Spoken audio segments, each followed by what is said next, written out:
Hola, soy el doctor Moisés Resnick de Bet Shalom y muchas gracias por esta invitación para poder hablar de cómo se formó este hermoso libro conocido como el Tanaj, el Antiguo Testamento. Claro que de antiguo no tiene nada. La palabra Tanaj está hecha por 3 letras. La Taf, que significa Torah o Pentateuco. La Nun, que significa Nevi'im, que quiere decir profetas. Y la Kaf, que quiere decir Ketuvim o escritos. El Antiguo Testamento fue formado y canonizado durante miles de años. Veamos la historia. Claro, todo empezó desde Abraham, de Isaac y Jacob. Jacob pelea con el ángel en Génesis 32 y su nombre se cambia a Israel. Por lo tanto, si tú sigues al Dios de Abraham, de Isaac y de Israel y estás adoptado al árbol de Abraham, tu apellido es Israel. ¿Cómo empezó todo? Las historias, leyes, poemas y tradiciones de los antiguos hebreos se transmitieron oralmente durante generaciones. Y esto era parte de la tradición y la importancia. Déjame decirte que en el judaísmo hay algo que se conoce ledor vador, de generación en generación. Las escrituras, las historias y las tradiciones se conocían de generación en generación, ledor vador, pero eran santas, eran tan importantes que cuando Dios le enseñó a Abraham todas las estrellas y que le prometió que de él iba a salir una generación que iba a tener tierra, lenguaje y descendencia, se pasó de generación en generación. Si te recuerdas la historia, los hebreos fueron esclavizados en Egipto durante 420 años. Al salir con el patriarca Moisés o el profeta Moisés o el líder Moisés, como lo quieras ver, Dios le dio los 10 mandamientos. Eso está escrito en Éxodo 19 y 20.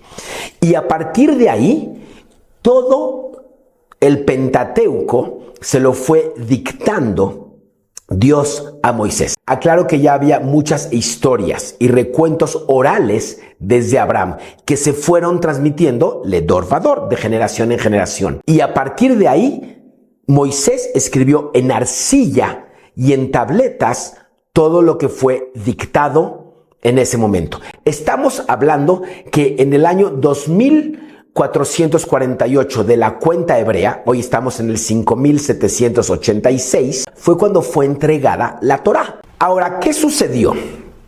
Moisés le pasó el liderazgo a Josué y le dijo, esfuérzate y sé valiente, pero también la ordenanza fue de transcribir todo lo que había recibido Moisés de Josué a los jueces y de los jueces a los reyes. Y ahí empezó la recopilación de la historia, de generación en generación. Estamos hablando ahora del año aproximadamente 500 a 700 antes de Cristo. Te recuerdo que el año 2448 de la cuenta hebrea estamos hablando aproximadamente en el año 3000 antes de Cristo. La recopilación y las primeras escrituras que hemos podido encontrar están desde el año 700 antes de Cristo al año 1000 antes de Cristo. Tenemos antiguos pergaminos, tabletas y rocas escritas aproximadamente de esa época. Cuando empieza la época persa, desde los 300 a los 500 antes de Cristo, empieza a haber otros escritos. Te recuerdo que en el año 722 antes de Cristo, las 10 tribus de Israel fueron conquistadas por Babilonia y esas tribus de Israel jamás regresaron. Por lo tanto, sabemos que los babilonios se llevaron a escribas y a profetas. Por lo tanto, ellos aseguraron que se pasara de generación en generación todas estas historias. En el año 722, a pesar de estar 70 años en cautiverio, algunos regresan a Israel con Nehemías y con Esdras y se vuelven a escribir los libros. Aclaro, las 10 tribus de Israel no regresan corporativamente a Jerusalén y solo se queda Judá y Benjamín en Jerusalén. Y en la época persa y postexílica de Babilonia, tenemos algunos escritos del año 300 al año 500. Los judíos regresan del exilio y reconstruyen el templo realmente el segundo templo, porque el primero fue destruido en el año 722. Se redactan y se editan los textos con mayor cuidado, especialmente por Esdras y Nehemías, partes de los Salmos, Crónicas y Reyes. Ahora entramos en un periodo increíble que es de los años 100 a.C. a los 300 a.C. Se empieza a canonizar el grupo que se convertirá después en el Tanaj. Se van formando colecciones reconocidas de los libros de la Torá, el Pentateuco, luego los profetas y finalmente los escritos, como Salmos, Job, Ruth y Daniel. No todos los libros fueron aceptados en el canon, ya sea por tiempos o por las comunidades judías. ¿Y cómo se canonizó la Biblia? Tendría que ver que cumplieran algunas especificaciones, que se hablara de Dios, que no hubiera errores y que fueran totalmente aceptados por el Sanedrín y los escribas. Después se hace un texto fijo y las traducciones. Eso sucede del año 100 a.C. hasta el año 100 después de Cristo. El texto hebreo se estabiliza y queda fijo, especialmente en los círculos fariseos. Te recuerdo que había esenios, que ellos escribieron los rollos del Mar Muerto, y ahorita vamos a hablar de esos. Los saduceos, que no creían en la resurrección, y después de la resurrección de Lázaro y la resurrección de Yeshua, los saduceos desaparecen. Pero los fariseos, que sí creían en la resurrección, quedan, y es lo que después se convierte en el judaísmo rabínico. Una parte muy importante es que se traduce al griego la famosa Septuaginta. ¿Por qué Septuaginta? Porque es 70. Porque utilizaron a 70 rabinos que tradujeron del hebreo al griego. Inclusive hay unas profecías increíbles que no me va a dar tiempo de contártelas hoy. Los judíos de habla griega tomaron esta y se hace la copia más antigua de la Biblia en griego. No existía la copia en hebreo, y ahorita vamos a decir por qué. Porque todos esos escritos en las destrucciones del templo se perdieron. No había ninguna copia antigua en hebreo de la Biblia, y la copia más antigua estaba en griego, porque todos se lo sabían de memoria, porque muchos de los escritos se perdieron hasta que se encontraron los rollos del Mar Muerto. Mucha gente que no cree en la Biblia dice, ¿y cómo pueden saber que esto está correctamente traducido? La realidad es que estaba sumamente complejo hasta el año de 1947, pero no quiero llegar a esta historia porque eso va a ser el final de mi prédica. El Código de Leningrado fue escrito en el 1008 y esa era la copia más antigua en hebreo. Claro que también están los textos masoréticos en el siglo X después de Cristo. Pero ¿cómo podemos saber que esto estuvo bien pasado de generación en generación o que realmente son confiables? Es muy sencillo. Los estudiosos detectan múltiples estilos, vocabularios y estructuras de un mismo libro, por ejemplo Génesis, lo cual sugiere que puede haber algunas fuentes anteriores. Esto ayuda a reconstruir las etapas y la redacción de la edición. Los hallazgos arqueológicos, como el calendario de Gezer, que es de 900 a.C., prueban la existencia de la escritura hebrea primitiva. Como lo ves en la pantalla, no es como la Aleph y la Bet, como ves hoy el alefato, sino era hebreo pictográfico o paleohebreo. En realidad eran emojis, y esos emojis nos dan una información increíble. Si me sigues en redes, vas a aprender mucho de esto. La estela de Tel Dan, que es el norte de Israel, confirma nombres bíblicos, como la casa de David, en contextos históricos reales. Algunos libros reflejan situaciones políticas o religiosas muy precisas, como por ejemplo el libro de Lamentaciones, que relata la destrucción de Jerusalén en el año 586, donde se destruyó el primer templo. Aclaro, la tradición rabínica, y quiero poner un paréntesis acá, está muy clara que se pasaba de generación en generación. Pero aquí tenemos un problema, porque la tradición rabínica dice que Dios le entregó a Moisés en el monte Sinaí la Torá escrita, conocida como el Pentateuco, y después hubo escritos generando los Nevi'im y Ktuvim, los profetas y los escritos, generando así el Tanaj.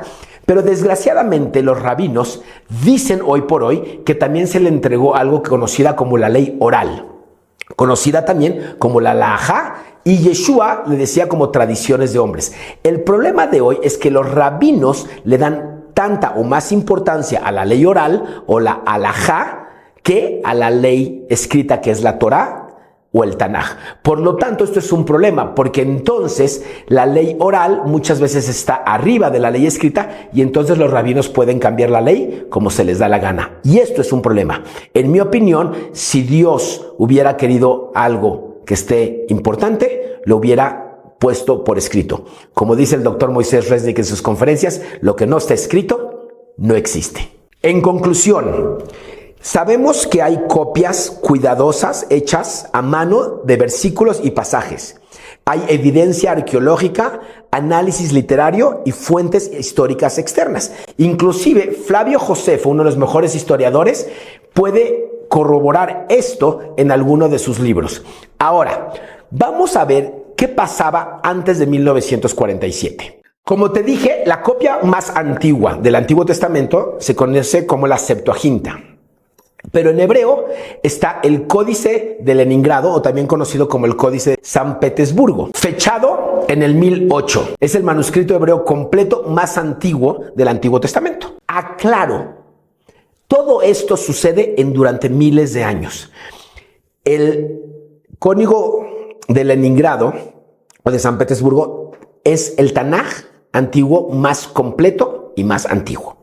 Pero déjame decirte que algo sucede y quiero regresar a la historia. En el año 70 después de Cristo se destruye el templo, el segundo templo, y los judíos son dispersados a todos lados del mundo. Para el año 132, la existencia del pueblo judío en el Estado de Israel sí está, pero es muy pequeña, y la presencia del judío en Israel es muy baja. Pero el evangelio se dispersa en el año 132. En el año de 1939, en el 1 de septiembre, en la invasión de Alemania a Polonia, empieza la Segunda Guerra Mundial. Y a partir de 1939 hasta el año de 1945, se trata de aniquilar al pueblo judío en el Holocausto, muriendo más de 6 millones de judíos en las manos de los nazis, tratando de aniquilar al pueblo judío de Dios. Para el año de 1945, la población judía mundial se reduce de 12 millones a 6 millones. Pero déjame contarte un paréntesis. Para el año de 1895, empieza a renacer algo que se conoce como el movimiento sionista mundial. El movimiento sionista mundial, liderado por Teodoro Herzl, dice que el judío tiene que ir a vivir a Israel. Y en 1895 se hace el primer congreso en Basilea, Suiza, donde dice que los judíos tienen que regresar a la tierra prometida de Israel. Te recuerdo que este movimiento empieza antes de la Primera y la Segunda Guerra Mundial. A partir de 1895 empieza una migración masiva de judíos a Israel, en ese momento conocido como la región de Palestina. Aclaro que no era Palestina, era la región de Palestina, que era territorio jordano, sirio, libanés y egipcio. Para este momento empieza a haber una migración masiva de judíos para reclamar la tierra prometida de Israel. Tanto confiaban los sionistas en esto que cuando les quisieron dar Uganda como territorio dijeron no, porque Dios nos prometió el Estado de Israel y esa es nuestra tierra y nuestra tierra no es Uganda. Rechazaron a Uganda, pero recibieron Israel. Después del Holocausto, con la consternación del mundo o la preocupación del mundo, la gente dice, necesita el pueblo judío tener su casa. Sión está dando a luz a una nación en un solo día. ¿Quién puede creer nuestro mensaje? Y se cumple la profecía de Isaías 66 y en la votación del 29 de noviembre de 1947, que la puedes ver en la pantalla, nace el Estado de Israel milagrosamente en un solo día. Y fue tan importante que entonces todos los esparcidos que había Dios esparcido en las naciones, Dios los trae de regreso. Hay más de 66 profecías que son cumplidas en ese día para traer de regreso a todas las tribus que fueron esparcidas al Estado de Israel. Y milagrosamente, el 29 de noviembre de 1947, la votación nos da el territorio de regreso después de 1870 años. Ahora, ¿por qué es tan importante la fecha? Bueno, déjame contarte que el 29 de noviembre de 1947 algo milagroso sucede, además de la votación de Israel. Y déjame regresar a la historia de los rollos del Mar Muerto. Los rollos del Mar Muerto son descubiertos por un joven beduino llamado Muhammad ed-Dib, un joven pastor beduino de la tribu de Tameri. Y se encuentran en las cuevas de Qumran. Cuando vayamos a Israel con nosotros, si quieres venir con nosotros, vamos a dar un tour ahí. Y se le pierde una cabra y avienta una piedra y oye un jarrón. El jarrón se rompe y dentro de ese jarrón encuentran el rollo de Isaías. Esta persona quería hacer unas chanclas con eso porque no sabía leer. Se las entrega a un zapatero, el zapatero le da $15 y a la hora de la hora se los vende a Mar Atanasius Yeshua Samuel, un metropolitano sirio ortodoxo de Jerusalén. Y las compra y entiende que es un rollo sumamente especial. ¿Y qué crees que sucedió? El 29 de noviembre de 1947, en Tel Aviv, esta persona le entrega los rollos a Eliezer Zukenik, el profesor de la Universidad de Hebrea de Jerusalén, el arqueólogo más importante en el tiempo, y descubre que los rollos del Mar Muerto, escritos entre el año 300 a.C. y 100 a.C., son reales.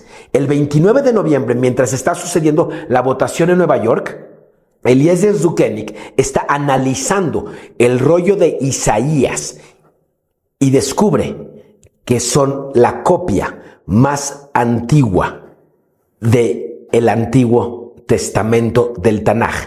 El mismo día que Dios le entrega al pueblo de regreso la tierra después de 1870 años, Dios le entrega el mismo día la copia del Antiguo Testamento a través de los rollos del Mar Muerto, el mismo día después de más de 2200 años. ¿Entiendes el milagro de esto? Y déjame nada más para decirte qué tan exactos son. En el rollo de Isaías, que son 66 capítulos, hay más de 1160 versículos. Es uno de los libros más grandes. Y entre el rollo de Isaías, que está completo, y el libro de Isaías del texto masorético o del texto del Código de Leningrado, solo hay 1000 errores y ninguno de contexto. El rollo del Mar Muerto de Isaías y el texto masorético o el Código de Leningrado solo tienen 1000 errores y están 95% exacto. Escucha esto, del año 300 antes de Cristo al 1008, más de 1300 años solo con 1000 errores. Si tú y yo hiciéramos un teléfono descompuesto con 10 personas, el mensaje ya hubiera cambiado. Ahí puedes ver la mano de Dios en la fecha y en la escritura. Y en los rollos del Mar Muerto se han encontrado pedazos o capítulos completos de todos los libros del Tanaj y de algunos otros libros apócrifos que no están dentro del canon. Espero que esto haya sido de bendición y que entiendas que la mano de Dios está en su palabra. Todo va a desaparecer, la profecía va a desaparecer, todo va a desaparecer, pero su palabra jamás desaparecerá. Soy el Dr. Moisés Resnick y sígueme aquí en Bet Shalom. Estas son nuestras redes. Que Dios te bendiga. Recuerda, su palabra es luz en nuestros caminos.